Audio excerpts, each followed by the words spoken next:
بریم پیش خاله جون، بریم پیش مامان جون باشه؟ دختر قشنگم باشه. شو بریم پیش حنا.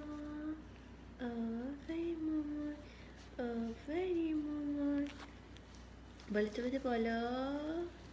آفرین حنا، آفرین دختر قشنگم. حنا آماده شده. هورا